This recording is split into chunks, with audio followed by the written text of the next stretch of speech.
పోగా ఈరోజు దుర్మార్గంగా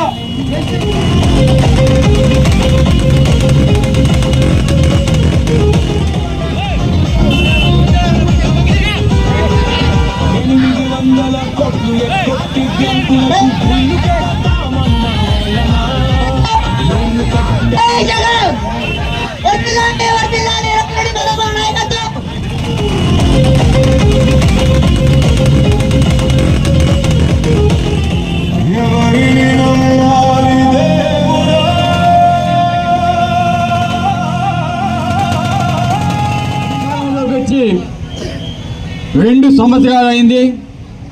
ప్రతి ఒక్కరికి తెలుసు ఏ విధంగా ఈ కూటమి ప్రభుత్వం హామీ ఇచ్చిందో. హామీ ఇచ్చి ఏ ఒక్కటి కూడా నెరవేర్చకుండా ప్రజలని ఏ విధంగా వెన్నుపోటు పొడిచిందో అందరికీ తెలుసు. ఈ రోజుకి ఈ ప్రభుత్వం వెన్నుపోటు పొడిచి 2 సంవత్సరాలు అవుతోంది. విద్యార్థులను, వ్యాపారస్తులను,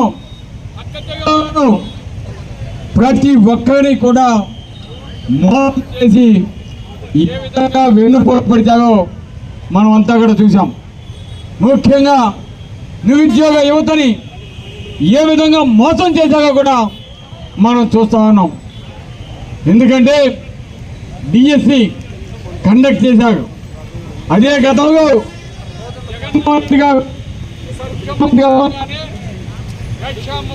ఉద్యోగాలు, సచివాలయ ఉద్యోగాలు ఇవ్వటం జరిగింది. ఎక్కడ కూడా అవినీతి జరగకుండా నిష్పక్షపాతంగా ఎగ్జామ్ ద్వారా ఉన్న ప్రతి ఒక్కరికి కూడా ఉద్యోగం ఇవ్వటం జరిగింది. ఈరోజు డిఎస్సిలో 16 ఉద్యోగాలు ఇస్తే 100 అవకతవకలు. ఏ విధంగా మోసం చేశారో విద్యార్థులు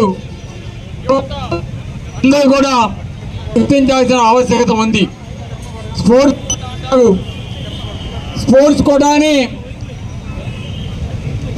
గోల్డ్ మెడల్ వచ్చిన అతనికి ఉద్యోగం ఇవ్వకుండా మామూలుగా కాన్స్టిట్యుయెన్సీగా పోటీగా పాల్గొన్న ఉద్యోగం ఇచ్చిన పరిస్థితి మనం చూస్తున్నాం. నేషనల్ ఎవరు, ఇంటర్నేషనల్ ఎవరు వాటిలో పార్టిసిపేట్ చేశారో వారికి ఉద్యోగాలు ఇవ్వకుండా వెనక్కి పంపిన దుస్థితి మనం చూస్తూ ఉన్నాం.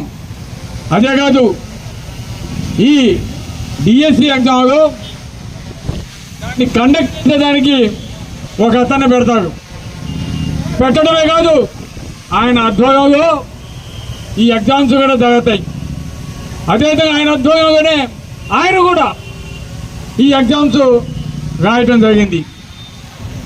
రాయటమే కాదు, అతనికి కూడా వచ్చిందంటే ఏ విధంగా పేపర్స్ లీక్ చేసుకున్నాడో, ఏ విధంగా రాసుకున్నాడో ఇవన్నీ కూడా అర్థమవుతున్నాయి ఇప్పుడు అందరికీ, విద్యార్థులకి. అదే కాదు, ఒక టీచింగ్ పోస్ట్ కావాలంటే ఒక ఆడియో రిలీజ్ అయింది.